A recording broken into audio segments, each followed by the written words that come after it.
the ball, but yeah, I think as far as energy and stuff, and how they feed off each other, I would say Wisconsin's probably a pretty good analogy to that. Thank you so much. Yep. What have you seen from the NIU defense on film? Obviously, it seems like they have some disruptors up front. Yeah, they got it. Well, I think they're returning all 4 guys from last year. At least they played a lot, so they're a good group up there, and they trust each other. They're not going to go out of the way to try and make another play for a different guy. But as far as defense, I think they just fly around and play good sound football, and up front they let the D-line get after it a little bit and rush the passer. Do they move Smith around? Or is he? Do you know where he's going to be, or is he move around quite a bit? Most of the time he's in the boundary. They do in a certain situation like 3rd and long, he'll go to the field a little bit, but other than that, he'll be in the boundary. So. Is it a weird alignment for them? It's like a 3-4, but also can look like a 4-3 at times. Is that? It's different, just how they use him. I think they use him kind of like a linebacker a little bit. They stand him up, obviously, and they let him have free reign. You know, he can go inside and outside, and they'll make him right. So I think they just utilize him to where he's always a matchup nightmare outside. You know, he's always somebody you got to think about, and that's what they want you to be doing. So I think that's how they use him. You've got 2 tackles. I'm sure you've been asked this question. 2 tackles making their first start. You know, what are your expectations for them, and how do you help them along in a situation like this? Because you've been through that. You've played in front of the 70,000 before. Yeah. As far as expectation, you know, I think they'll go out there and just play their game. And, obviously, expectation for Iowa linemen is to go out there and compete hard and finish every play.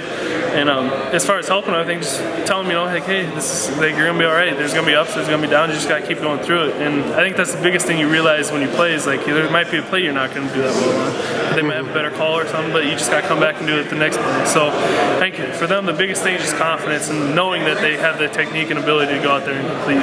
Do you remember your first start and what that was like, what that feeling was like out there?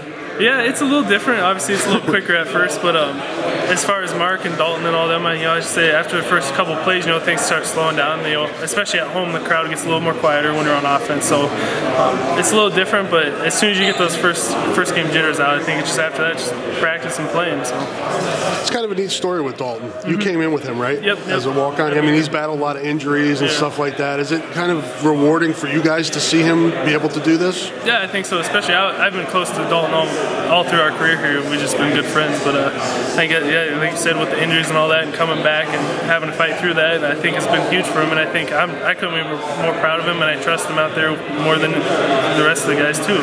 Everybody's the same way, but I just feel like, you know, it's been rewarding for Dalton. It's rewarding for the rest of us to see Dalton get to that point and have an opportunity. What have you seen from Mark? We haven't seen him yet. He redshirted last year, so this is a big hop up for him. I see a guy who takes what he learns on the field and applies it to the meetings, and then takes those and applies it to the next practice. I think Mark's done a good job correcting things on film. Obviously, some things aren't always going to be perfect, but I think he's taking one point at a time and applying it to the next day. You never see really any repeat mistakes.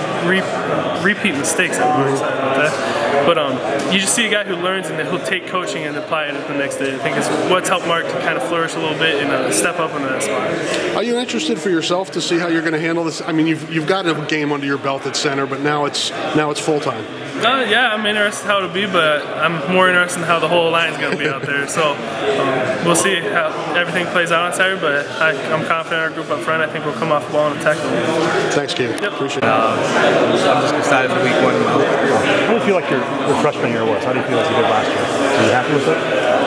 Yes, I was happy with my freshman year. You know, that's definitely some things I could have done better, and I just want to build on that. You know, doing all the little things, getting all the little things right, and you know, just get ready for the season.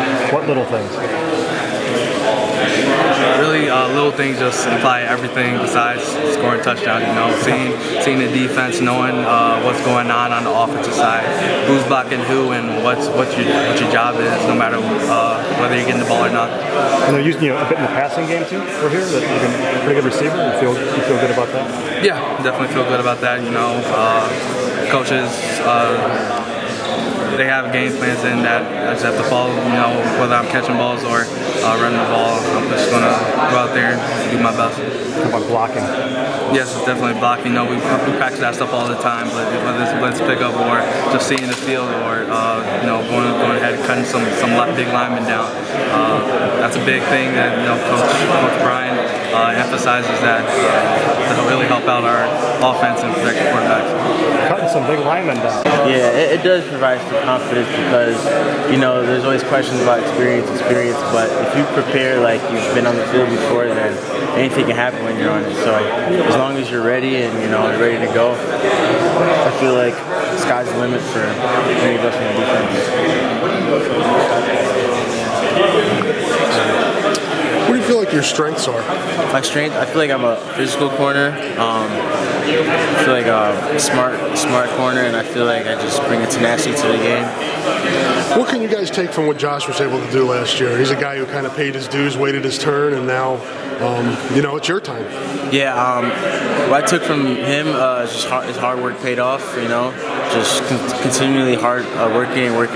I feel like over time, he just improved his technique, improved his film work, so that's why he's the player he is today. What have you seen from NIU on film? They've got a dual threat quarterback and some decent receivers. Yeah, I feel like they have a good offense. They have decent receivers, good quarterback. They have good running backs too. They average about like 20-something points a game, so I know that they can put points on the board. So we got to prepare for them like any other team. That even though they're in the MAC's a really good conference, we have to respect them. What's the challenge for you at your position when you have a guy back there, quarterback, that can move and make plays with his legs as well as with his arm? Right. The big thing is like when the quarterback is on scrambling, you always have to stay with your receiver. When they can get extra yards with their hands or with their feet. So just staying in tune the whole play. That's the big thing with dual threat quarterbacks. Thanks, Mike. Just going in there hoping to come out on top. So that's it. Michael will take you over here. How much more comfortable are you? A lot more comfortable. I don't think it's much, coming in first year, I, thought a lot. But this year I just play fast, play smart, make the decisive decision, live with it. Way more comfortable in the system, know everything, know exactly how to see the whole field now. Just the whole college level is just like easier to see now. And it's just made me way more comfortable in the game and in our system. You seem to be showing a lot of trust. You as the starting punt returner. Kirk, that's ball protection is a big priority with him. What is that?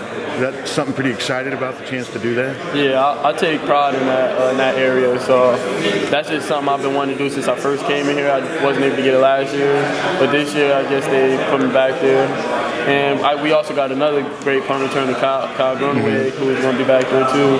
And whoever it may be back there, they trust in us to go out there, make a play, put our offense in a better position to move forward. What was it like you had that fumble in that first game? How did you to put that behind you? You came back the next week at Iowa State and it looked like you were able to. Yeah, it was a tough moment. First play out there as a college player, you fumble and then you come back. Second week, it's just resiliency. You got to be strong. You got to be strong mentally. 6-second play, forget about it. It's bad. You always gonna move forward. So I just came back the next week more focused, more locked in, ready to play. You do a lot one-on-ones with Matt Hankins in practice. You guys both came in together. I assume you guys match up a lot. What makes him so tough? Physical corner, long, speed. Matt is just a good corner all around. He's smart too. He knows how to read, plays.